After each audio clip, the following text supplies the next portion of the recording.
നമസ്കാരം. ഇന്ന് ഏജനറ്റ് ന്യൂസിനൊപ്പം ഒരു വിശിഷ്ടാതിഥി ഉണ്ട്. പ്രമുഖ നാടക സംവിധായകൻ ശ്രീ ജിനോ ജോസഫാണ്. ജിനോ ജോസഫ് കേരളത്തിലെ അറിയപ്പെടുന്ന നാടകകൃത്തും സംവിധായകനുമാണ്. നിരവധി ശ്രദ്ധേയമായ നാടകങ്ങൾ ഇതിനകം മലയാളത്തിൻ്റെ വിവിധ വേദികളിൽ, കേരളത്തിലെ വിവിധ വേദികളിൽ അരങ്ങിലെത്തിച്ച യുവതലമുറയിലെ ശ്രദ്ധേയനായ നാടക പ്രവർത്തകനാണ്. ജിനോ ജോസഫ് ഇന്ന് നമ്മളോടൊപ്പം ചേരുമ്പോൾ മറ്റൊരു വിശേഷം കൂടിയുണ്ട്. ആ വിശേഷം എന്ന് പറയുന്നത്, ഇക്കഴിഞ്ഞ സംസ്ഥാന സ്കൂൾ കലോത്സവത്തിൽ ജിനോ ഒരുക്കിയ നാടകങ്ങളിലെ 4 അഭിനേതാക്കൾക്ക് പുരസ്കാരം ലഭിച്ചു. അതിൻ്റെ ഒരു വലിയ സന്തോഷത്തിൽ കൂടിയാണ് ഇപ്പോൾ ഈ നാടക കലാകാരനുള്ളത്. ജിനോ ജോസഫ് നമ്മളോട് വിശേഷങ്ങൾ പങ്കുവെക്കുകയാണ്. സ്വാഗതം ചെയ്യാം. അപ്പോൾ സ്കൂൾ കലോത്സവം കഴിഞ്ഞു. 4 പുരസ്കാരങ്ങൾ താങ്കളുടെ നാടകത്തിന് ലഭിക്കുകയുണ്ടായി. ഏതൊക്കെയായിരുന്നു നാടകം? എന്തായിരുന്നു അതിലെ അനുഭവങ്ങൾ? 3 നാടകങ്ങളാണ് ഇത്തവണ സംസ്ഥാന കലോത്സവത്തിൽ എൻ്റെ രചനയിലും സംവിധാനത്തിലും അവതരിപ്പിക്കപ്പെട്ടത്. ഹൈസ്കൂൾ വിഭാഗത്തിൽ മേമുണ്ട ഹൈസ്കൂൾ അവതരിപ്പിച്ച ഭാഷ എന്ന നാടകം, മറ്റൊന്ന് ഹയർ സെക്കൻഡറി വിഭാഗത്തിൽ Edoor saint Mary's higher secondary school അവതരിപ്പിച്ച പോക്ക് എന്ന നാടകം. ഇനി 3ാമത്തെ നാടകം വീണ്ടും ഹയർ സെക്കൻഡറി വിഭാഗത്തിൽ തന്നെ മേമുണ്ട ഹയർ സെക്കൻഡറി സ്കൂൾ അവതരിപ്പിച്ച തട്ടം എന്ന നാടകം. ഹൈസ്കൂൾ ഹയർ സെക്കൻഡറി വിഭാഗങ്ങളിലായി ഈ 3 നാടകങ്ങളും എ ഗ്രേഡ് നേടുകയുണ്ടായി. അതോടൊപ്പം തന്നെ ഏറ്റവും വലിയ സന്തോഷകരമായ, താങ്കൾ സൂചിപ്പിച്ചതുപോലെ ഏറ്റവും സന്തോഷകരമായ വാർത്ത എന്നത് 2 വിഭാഗങ്ങളിലുമായി 6 നടീനടന്മാരെയാണ് ഏറ്റവും മികച്ച നടീനടന്മാരായി തിരഞ്ഞെടുത്തത്. അതിൽ തന്നെ 4 ആളുകളും നമ്മുടെ നാടകങ്ങളിൽ അഭിനയിച്ച ആളുകളാണ്, കുട്ടികളാണ് എന്നുള്ളതാണ് വലിയ സന്തോഷമുള്ള കാര്യം. ഭാഷ എന്ന നാടകത്തിൽ ഹൈസ്കൂൾ വിഭാഗത്തിൽ മികച്ച നടൻ, അതേപോലെ തന്നെ പോക്ക് എന്ന Edoor saint Mary's higher secondary സ്കൂളിൻ്റെ നാടകത്തിൽ മികച്ച നടനും നടിയും, അതോടൊപ്പം തന്നെ തട്ടമെന്ന മേമുണ്ട സ്കൂളിൻ്റെ നാടകത്തിലെ നടൻ മികച്ച നടനായും തിരഞ്ഞെടുക്കപ്പെട്ടു. എന്തൊക്കെയായിരുന്നു ഈ നാടകങ്ങളിലെ പ്രമേയം? വർത്തമാനകാല സാഹചര്യങ്ങളാണോ, അതല്ലെങ്കിൽ മറ്റേതെങ്കിലും തരത്തിൽ വ്യത്യസ്തമാകുന്ന നിലയിലുള്ള പ്രമേയങ്ങളെ സ്വീകരിച്ചോ? കാരണം അങ്ങനെ ചോദിക്കാൻ കാരണം, മുമ്പ് താങ്കൾ ചെയ്ത നാടകങ്ങൾ, നൊണ, മത്തി ഉൾപ്പെടെയുള്ള നാടകങ്ങളുടെ പ്രമേയ സ്വീകരണമുണ്ട്. ആ ഒരു തലത്തിൽ നിന്ന് തന്നെയാണോ സ്കൂൾ കലോത്സവത്തിലെ ഈ നാടകങ്ങളും ചിട്ടപ്പെടുത്തിയത്, രൂപപ്പെടുത്തിയത്? തീർച്ചയായിട്ടും വളരെ പ്രസക്തമായ ചോദ്യമാണ്. നാടകങ്ങൾ 3ഉം സംസാരിച്ചത് ആനുകാലികമായി ഏറ്റവും പ്രസക്തമായ വിഷയങ്ങൾ തന്നെയാണ്. അതിൽ ഭാഷ എന്ന നാടകം കൈകാര്യം ചെയ്ത വിഷയം ഈ യുദ്ധങ്ങളും കലാപങ്ങളും, പുതിയ കാലത്തിൽ നമുക്കറിയാം ഗാസയൊക്കെ ആയിട്ട് ബന്ധപ്പെട്ട വിഷയങ്ങളാണ് ഭാഷ എന്ന നാടകം സംസാരിച്ചത്. അത് യുദ്ധങ്ങളിൽ മുറിവേൽക്കപ്പെടുന്ന അല്ലെങ്കിൽ ഇരകളാക്കപ്പെടുന്ന, വേട്ടയാടപ്പെടുന്ന കുഞ്ഞുങ്ങളെ പറ്റിയാണ്.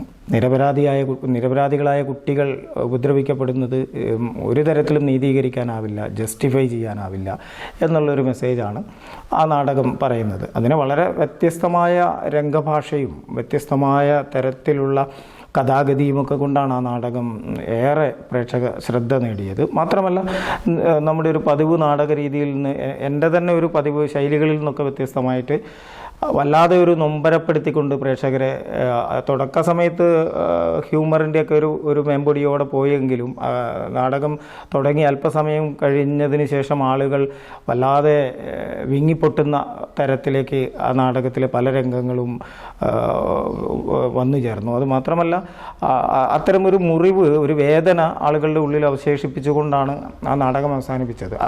അത് ആളുകൾ വല്ലാതെ ആ നാടകമുണ്ടാക്കിയ ഒരു ചലനത്തെക്കുറിച്ച് പങ്കുവയ്ക്കുകയും ചെയ്തു. അതാണ് ഒരനുഭവം. മറ്റൊന്ന്, പോക്ക് എന്ന് പറയുന്ന എടൂർ ഹയർ സെക്കൻഡറി സ്കൂളിലെ സെൻറ് മേരീസ് ഹയർ സെക്കൻഡറി സ്കൂളിൻ്റെ നാടകം. ആ നാടകവും വളരെ പ്രസക്തമായ, റെലവൻ്റായ ഒരു സബ്ജക്റ്റ് തന്നെയാണ് സംസാരിച്ചത്. അതായത് ഈ +2 വിദ്യാഭ്യാസം കഴിഞ്ഞാൽ പുതിയ കാലത്തെ ഒരു ട്രെൻഡ് എന്ന് പറയുന്നത് വിദേശ രാജ്യങ്ങളിലേക്ക് എന്ന് പറയുമ്പോൾ യൂറോപ്യൻ കൺട്രീസിലേക്ക് ഒക്കെ കുട്ടികൾ പെട്ടെന്ന് തന്നെ ഇത് കഴിഞ്ഞാൽ ഉടനെ ജർമ്മൻ ഭാഷയോ അല്ലെങ്കിൽ മറ്റ് ഏതെങ്കിലും ഈ പറഞ്ഞ വെസ്റ്റേൺ ഭാഷകളൊക്കെ പഠിച്ചിട്ട് എത്രയും വേഗം കയറിപ്പോകണമെന്ന് പറയുന്ന ആ ഒരു പുതിയ ജനറേഷൻ്റെ ഒരു ബ്രെയിൻ ഡ്രെയിൻ എന്നൊക്കെ പറയുന്ന ഒരു സബ്ജക്റ്റ് ഏറെ റിസർച്ചുകൾ നടന്നുകൊണ്ടിരിക്കുന്ന ഒരു വിഷയമാണ്. അതെന്തുകൊണ്ടാണ് ഈ ചെറുപ്പക്കാർ അങ്ങനെ പോകുന്നത്, അല്ലെങ്കിൽ അങ്ങനെ വിദേശത്തേക്ക് ചേക്കേറാനും പിന്നീട് നാട്ടിലേക്ക് തിരിച്ചു വരണമെന്നൊരാഗ്രഹം പോലും ഇല്ലാതെ, പണ്ടൊക്കെയുള്ള പ്രവാസങ്ങളുണ്ട് നമുക്കറിയാം, പലതരത്തിലുള്ള കഷ്ടപ്പാടുകൾ കൊണ്ടാണ് കുടുംബം കരുപിടിപ്പിക്കാനും അല്ലെങ്കിൽ ഇത്തരം കാര്യങ്ങൾക്ക് വേണ്ടിയായിരുന്നു ആളുകൾ പോയിട്ടുള്ളത്. ഈ പറയുന്ന പേർഷ്യയിലേക്കും അല്ലെങ്കിൽ സിലോണിലേക്കും ഒക്കെ പോയിട്ടുള്ള മനുഷ്യൻ്റെ ചരിത്രം തന്നെ ഇത്തരം യാത്രകളുടെയും സഞ്ചാരങ്ങളുടെയും കുടിയേറ്റങ്ങളുടെയും ഒക്കെ ചരിത്രമാണെന്നാണല്ലോ പറയുന്നത്. അപ്പം അതുപോലെ തന്നെ നമ്മുടെ ഈ മലബാർ കുടിയേറ്റം, ഇത്തരം കുടിയേറ്റങ്ങൾ, യാത്രകൾ, പോക്കുകൾ, അതാണ് പോക്ക് എന്നുള്ള വാക്ക് തന്നെ എന്താണ് പറയുന്നത്, പേര് കൊടുക്കാൻ. അതാണ്.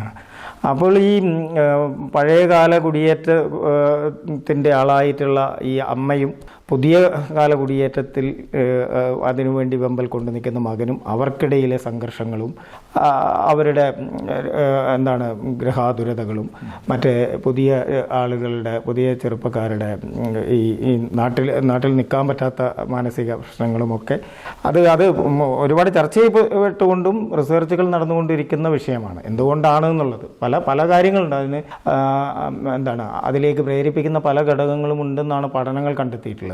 നമ്മുടെ നാട്ടിലെ സദാചാര പ്രശ്നങ്ങൾ, സദാചാര പോലീസിംഗ് പോലുള്ള വിഷയം, സംരംഭങ്ങൾ സ്വന്തമായി നടത്തിക്കൊണ്ടുപോകുന്നതിലെ പ്രയാസങ്ങൾ, പലതരത്തിലുള്ള ഇത്തരം കാര്യങ്ങളാണ് അവരെ ഈ വിദേശത്തേക്ക് കയറിപ്പോവാൻ വേണ്ടിയിട്ട് പ്രേരിപ്പിക്കുന്നതെന്നാണ് നാടകം പറയുന്നത്. ഏറ്റവും പുതിയ തലമുറയെയാണ് നാടകത്തിൽ അഭിനേതാക്കളായി സംവിധായകൻ എന്നുള്ള നിലയിൽ താങ്കൾ ഉപയോഗിച്ചത്. തീർച്ചയായിട്ടും. അപ്പോൾ അവരുടെ ഉള്ളിൽ ഈ അഭിനയത്തോടുള്ള, നാടകത്തോടുള്ള ഒരു പ്രതിപത്തി എങ്ങനെ അനുഭവപ്പെട്ടു? ഈ പുതിയ കാലത്തെ കുട്ടികൾ യഥാർത്ഥത്തിൽ നമ്മൾ വളരെ കുറച്ച് ആളുകൾ മാത്രമായിരിക്കാം ഈ നാടകം എന്നുള്ളൊരു, അല്ലെ അഭിനയം എന്നൊക്കെയുള്ളൊരു താല്പര്യം ഉള്ളിൽ പേറിയിട്ട് വരുന്ന ആളുകൾ. പക്ഷേ എനിക്ക് തോന്നുന്നത് ബഹുഭൂരിപക്ഷം കുട്ടികളും ഈ ക്യാമ്പിൽ പങ്കെടുത്തതിന് ശേഷം നമ്മളൊരു ഗ്രൂമിങ് സെഷനൊക്കെ നടത്തി, അല്ലെങ്കിൽ കുറച്ച് ദിവസം അവരൊരു വർക്ക്ഷോപ്പ് പോലെയൊക്കെ കൊണ്ടുപോയി, അങ്ങനെ ഒരു പ്രോസസ്സിലൂടെയാണ് നാടകം രൂപപ്പെടുന്നത്. ആ പ്രോസസ്സ് ഇങ്ങനെ മുന്നോട്ട് പോയി ഏറ്റവും അവസാനത്തെ കുറച്ച് ദിവസങ്ങളായിരിക്കാം യഥാർത്ഥത്തിൽ നാടകം രൂപപ്പെടുന്നത്. പക്ഷേ ആ പ്രോസസ്സിൻ്റെ, ആ വർക്ക്ഷോപ്പിൻ്റെ ഭാഗമാകുമ്പോൾ തന്നെ ഈ കുട്ടികളിൽ നാടകത്തോടുള്ള വല്ലാത്തൊരു ഇഷ്ടവും, നാടകം എന്നുള്ളതിനേക്കാളൊക്കെ ഇവർ ഈ കൂട്ടായ്മയും ഇവർ തമ്മിലുള്ള ബന്ധവും അതിലെ ഒരു കുടുംബം പോലെയായി മാറുക എന്ന് പറയുന്ന സംഗതികളൊക്കെ അത് വൈകാരികമായി അവരെ അടുപ്പിക്കുകയും ആ ഇഷ്ടം നാടകത്തോടുണ്ടാവുകയും പിന്നീട് ഇത് നാടകത്തിലേക്ക് വന്നു കഴിയുമ്പോൾ ആ നാടകം ഉണ്ടാക്കുന്ന ഒരു ഹരമുണ്ട്. അതൊരു നമ്മളീ പറഞ്ഞ പോലെ എല്ലാ ലഹരികളെ പോലെയുമാണ്. എനിക്ക് പേഴ്സണലി തോന്നിയിട്ടുള്ളത് ഈ നാടകവും അതുപോലൊരു ലഹരിയാണ്. നമ്മൾ അതിലൊരിക്കൽ അതിൻ്റെ ഭാഗമായ ആളുകൾ പിന്നീട് അത് അങ്ങനെ ഒരു അവസരം വന്നാൽ മാറി നിൽക്കില്ല എന്നുള്ളതാണ് ഞാൻ മനസ്സിലാക്കുന്നത്. പുതിയ തലമുറയിലെ ആളുകൾ, ഈ നാടകരംഗത്തേക്ക് വരുന്ന കുട്ടികൾ, നാടകത്തിൽ അഭിനയിക്കുന്ന കുട്ടികൾ തീർച്ചയായും ആ മേഖല അവർ ജോലിയായിട്ട് അതൊരു വരുമാന മാർഗമായിട്ട് ഏറ്റെടുക്കുന്നു എന്ന് ഞാൻ പറയില്ല, ഏറ്റെടുക്കണമെന്നും പറയില്ല. പക്ഷേ അവരിൽ അതിൻ്റെ എല്ലാ തരത്തിലുള്ള ഗുണങ്ങളും ആനന്ദവും അതിന് ശേഷം അതുകൊണ്ടുണ്ടാവുന്ന അവരുടെ ജീവിതത്തെ തന്നെ അത് മാറ്റിമറിക്കും, അവരുടെ പെരുമാറ്റത്തെയും സ്വഭാവത്തെയും ഒക്കെ മാറ്റിമറിക്കാൻ അത് ഉതകും. അതുകൊണ്ടാണ് ഞങ്ങൾ നാടകപ്രവർത്തകർ പലപ്പോഴും പറയാറുണ്ട്, നിങ്ങൾ നല്ല നാടകക്കാരാവണമെന്നല്ല, നല്ല മനുഷ്യരായി മാറുക എന്നുള്ളതാണ് നമ്മൾ നാടകത്തിലൂടെ പറയുന്നത്. ഏതൊരു കലാരൂപത്തിന്റെയും ഏറ്റവും ഉദാത്തമായ സന്ദേശം തന്നെ നല്ല മനുഷ്യരാവുക എന്നുള്ളതാണ്. താങ്കൾ അതുപോലെ മുമ്പ് എവിടെയോ ഒരു സംഭാഷണത്തിൽ പറഞ്ഞ ഒരു കാര്യം ഞാൻ ഓർക്കുന്നു.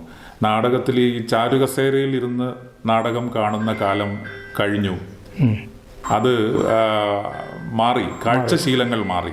എന്താണ് നാടകത്തിന്റെ പുതിയ രീതികൾ, പുതിയ സമീപനങ്ങൾ, എന്താണ് അഭിപ്രായം? നാടകത്തിൽ മാത്രമല്ല, നമ്മുടെ കാഴ്ചയുടെ ശീലങ്ങൾ ഓരോ ദിവസം മുന്നോട്ട് പോകും തോറും മാറിക്കൊണ്ടിരിക്കുകയാണ്. എല്ലാത്തരം കാഴ്ചകളുടെയും ശീലം. ടെക്നോളജി മാറുന്നു, കാഴ്ചയുടെ സാധ്യതകൾ മാറുന്നു, നമുക്ക് കാണാൻ പറ്റുന്ന കാര്യങ്ങളുടെ എണ്ണം കൂടുന്നു.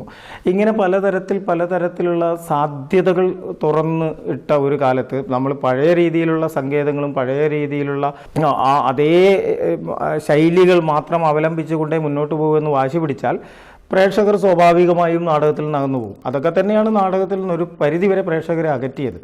ഞാൻ മനസ്സിലാക്കുന്നത് പുതിയ കാലഘട്ടത്തെ അഭിസംബോധന ചെയ്യാൻ പറ്റുന്ന തരത്തിലുള്ള അവരെ പിടിച്ചു നിർത്താൻ പറ്റുന്ന തരത്തിലുള്ള കാഴ്ചകളും അവരെ എൻഗേജ് ചെയ്യിപ്പിക്കാൻ പറ്റുന്ന തരത്തിലുള്ള കഥാഗതിയും ഒക്കെ ഉണ്ടായില്ലെങ്കിൽ തീർച്ചയായിട്ടും ആളുകൾ നാടകത്തിൽ നിന്ന് അകന്നു പോകും. നാടകം കാണാനുള്ള ഒരു ക്യൂരിയോസിറ്റി ജനിപ്പിക്കുക, അല്ലെങ്കിൽ നമ്മൾ പറയുന്ന ഒരു പൊളിറ്റിക്സ് പെട്ടെന്നങ്ങ് പറയാതെ ആ പൊളിറ്റിക്സ് കേൾക്കാനുള്ള ഒരു മനസ്സ് പ്രേക്ഷകരിൽ ആദ്യം ജനിപ്പിക്കുക, അവരെ ഇതിലേക്ക് അടുപ്പിക്കുക, അവരെ ഇഷ്ടപ്പെടുത്തുക. അതിനുശേഷം നമ്മളുടെ കാര്യങ്ങൾ നമ്മൾ പറയാൻ ഉദ്ദേശിക്കുന്ന വിഷയം പറയുക. ആ ക്യൂരിയോസിറ്റി ആദ്യം അവരിൽ ജനിപ്പിക്കണം എന്ന് തന്നെയാണ് ഞാൻ വിശ്വസിക്കുന്നത്. പഴയ രീതിയിലുള്ള സങ്കേതങ്ങളെ മുറുകെ പിടിച്ചു പോയാൽ പ്രേക്ഷകർ സ്വാഭാവികമായിട്ടും അകന്നു പോകും. കാരണം അത്രയും എന്താ പറയുക, ഭയങ്കര സ്പെക്ടക്കുലർ ആയിട്ടുള്ള കാഴ്ചകളുള്ള ഒരു അറ്റ്മോസ്ഫിയറിലാണ്, അല്ലെങ്കിൽ അത്തരമൊരു ആംബിയൻസിലാണ് അവർ നാടകം കാണാൻ വേണ്ടി ആക്സിഡൻ്റലി വന്നിരിക്കുന്നത്. അത്തരം ആളുകളെ അങ്ങനെ അവിചാരിതമായി അപ്രതീക്ഷിതമായി ഒരു നാടകത്തിലേക്ക് എത്തി നോക്കുന്ന ഒരാളെ നമുക്ക് ഹുക്കപ്പ് ചെയ്ത് നിർത്താൻ പറ്റിയാൽ, അങ്ങനെ ഉണ്ടെങ്കിൽ ആളുകൾ കാണും. അത് അവർ വീണ്ടും നാടകം കാണണമെന്നുള്ള ഒരു ആകാംക്ഷ അവർക്കുണ്ടാവുകയും ചെയ്യും. അതാണ് എൻ്റെ കാര്യം. ഇപ്പോൾ എടൂരിലെ അങ്ങയുടെ വീട്ടിൽ നിന്നാണ് നമ്മൾ സംസാരിക്കുന്നത്. അപ്പോൾ സ്വാഭാവികമായും എടൂർ സ്കൂളിലെ കുട്ടികൾ ഈ നാടകത്തിൽ നല്ല നിലയിൽ നേട്ടം കൈവരിച്ചു, അഭിനേതാക്കൾ. എടൂരിൻ്റെ ആ ഒരു കുട്ടികളുടെ പ്രകടനത്തെക്കുറിച്ച് എന്താണ് ഒരു വിലയിരുത്തൽ? എടൂരിൻ്റെ കാര്യം പറയുമ്പോൾ നമുക്ക് പ്രത്യേകമായിട്ടുള്ള ഒരു ആത്മബന്ധവും ഒരു അറ്റാച്ച്മെൻ്റൊക്കെ കൂടുതലുണ്ട്. കാരണം ഞാൻ പഠിച്ച സ്കൂളാണ്, എൻ്റെ നാടാണ്. കുറേ വർഷങ്ങളായിട്ട് എൻ്റെ ഒരു നാടകയാത്ര, പ്രത്യേകിച്ച് സ്കൂൾ കലോത്സവങ്ങളിലെ ഒരു നാടകയാത്ര ആരംഭിക്കുന്നത് എടൂർ സ്കൂളിൽ നിന്നാണ്. എടൂർ സ്കൂളിൻ്റെ നിരവധി നാടകങ്ങൾ ഇതിനു മുമ്പും സംസ്ഥാന തലത്തിൽ മികച്ച നാടകങ്ങളായും മികച്ച നടീ നടന്മാരായിട്ടുമൊക്കെ തിരഞ്ഞെടുക്കപ്പെട്ടിട്ടുണ്ട്.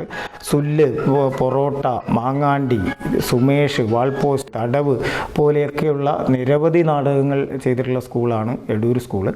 അവിടെ നിന്ന് വീണ്ടും ഒരു നാടകം സംസ്ഥാന തലത്തിലെത്തുന്നു, അത് വീണ്ടും ഇത്തരം വലിയ നേട്ടങ്ങൾ കൊയ്യുന്നു.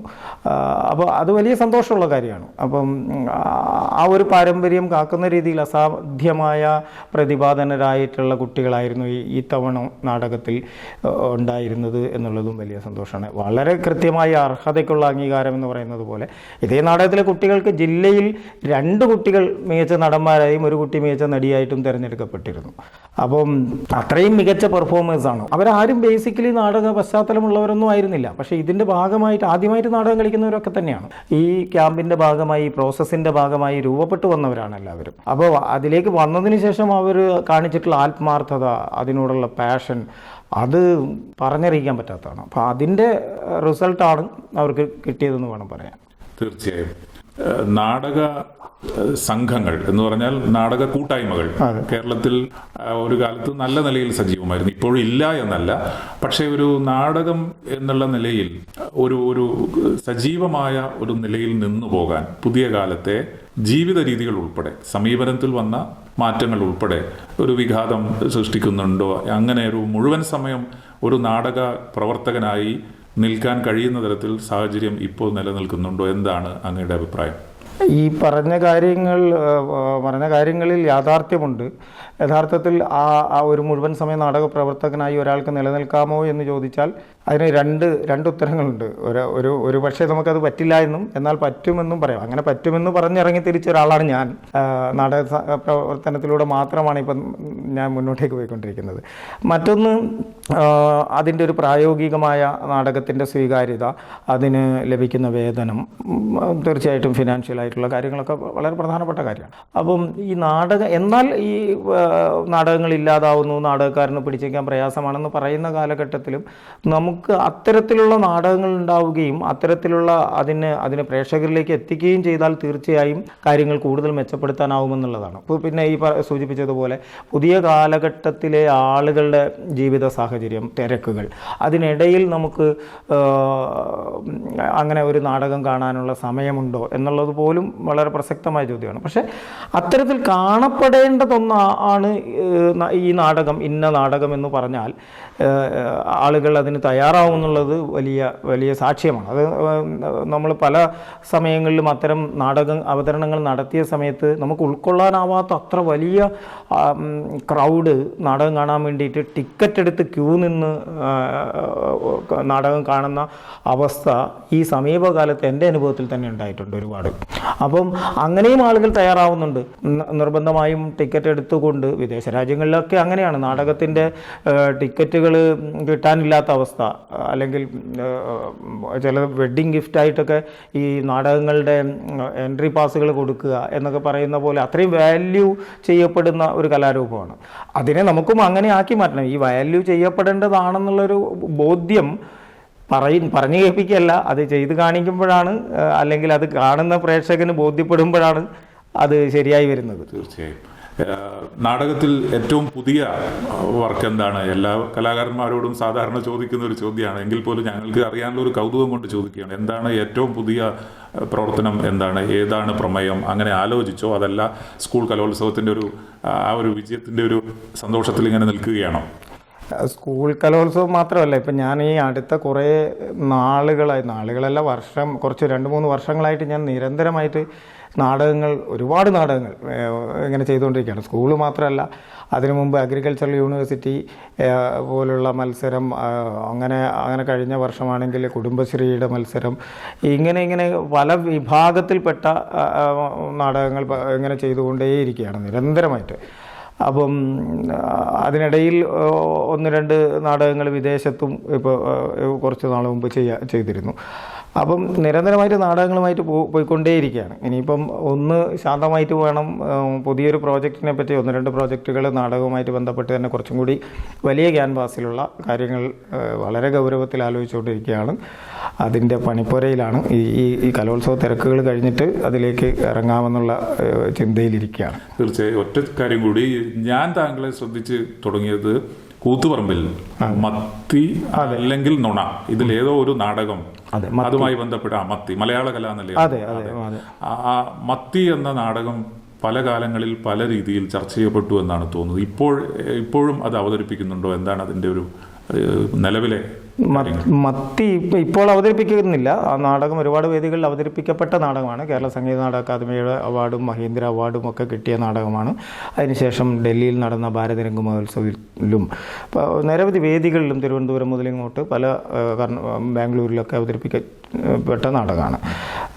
ഏറെ ചർച്ച ചെയ്യപ്പെട്ടതാണ് മത്തിയുടെ ഒരു രാഷ്ട്രീയം. അത് ആ ഒരു സബ്ജക്റ്റിൻ്റെ റെലവൻസ് കൂടുതൽ വർദ്ധിച്ചു വരുന്നു എന്നാണ് നമുക്ക് മനസ്സിലാക്കാൻ വേണ്ടി പറ്റുക. അപ്പം ഈ തൊഴിലാളികളുടെ പോക്കുകളാണത്. അത് മറ്റൊരു തരത്തിലുള്ള മൈഗ്രേഷനാണ് പറഞ്ഞത്. ഈ പോക്ക് എന്ന് പറയുന്ന നാടകം പറഞ്ഞതുപോലുള്ള ഒരു മൈഗ്രേഷൻ, ഈ പറയുന്ന എന്താണ് ആഭ്യന്തര കുടിയേറ്റങ്ങളാണ് അത് സംസാരിച്ച വിഷയം. കേരളത്തിൽ നിന്നുള്ള ആളുകൾ, ചെറുപ്പക്കാർ തൊഴിൽ തേടി മറ്റു സ്ഥലങ്ങളിലേക്ക് പോകുന്നു. അതേപോലെ മറ്റ് സംസ്ഥാനങ്ങളിൽ നിന്നുള്ള ആളുകൾ ഇങ്ങോട്ടേക്ക് വരുന്നു എന്നുള്ള ഒരു സംഗതിയാണ്. അത് ഇപ്പം എനിക്ക് തോന്നുന്നു ഈ അന്യസംസ്ഥാന തൊഴിലാളികളുടെയൊക്കെ ഒരു വരവിൻ്റെ തുടക്കകാലങ്ങളിലാണ് മത്തി ആ വിഷയം സംസാരിച്ചത്. പക്ഷേ ഇപ്പോൾ അത് അതിൻ്റെ ഒരു ഏറ്റവും പീക്കിലേക്ക് എത്തിയിട്ടുള്ള ഒരു സമയമാണ്. അതിനുശേഷം മത്തി പിന്നീട് അബുദാബി ഭരത് മുരളി നാടക മത്സരത്തിൽ അവതരിപ്പിച്ചിരുന്നു. അതിന് വീണ്ടും ഒമാനിൽ മസ്കറ്റിലും സോഹാറിലുമായിട്ട് 2 അവതരണങ്ങൾ അവിടെയുള്ള ആളുകളെ വെച്ചിട്ട് ഈ 2 സ്ഥലത്തുമുള്ള മലയാളി അസോസിയേഷനുകൾക്ക് വേണ്ടിയിട്ട് ആ നാടകം അവതരിപ്പിക്കപ്പെട്ടിരുന്നു.